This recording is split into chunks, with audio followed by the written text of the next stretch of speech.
சவுச்சவில் எப்போதுமே கூட்டு குழம்பு பொரியல் இந்த மாதிரி தான் செய்வீங்கன்னா இது மாதிரி சட்னி ரெடி பண்ணி பாருங்கள். சூப்பராக இருக்கும். சவுச்சவுக்கு நல்லா தோல் சீவி கட் பண்ணி எடுத்து வச்சுக்கலாம். ஒரு கடாயில் கொஞ்சமாக எண்ணெய் விட்டு நம்ம கட் பண்ணி வச்சுருக்க சவுச்சவை போட்டு நல்லா வதக்கி எடுத்துக்கலாம்.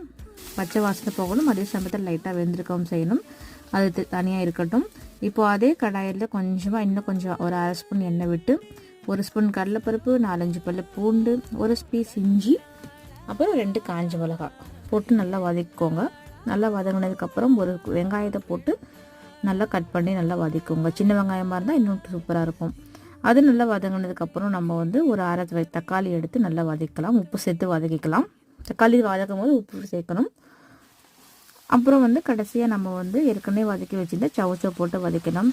ஃபைனலாக கொஞ்சமாக கொத்தமல்லி இலை போட்டு நல்லா வதக்கிட்டு ஆற வச்சு அரைச்சி தாளித்து செஞ்சு பாருங்கள். அவ்வளோ சூப்பராகும். ட்ரை பண்ணி பாருங்கள்.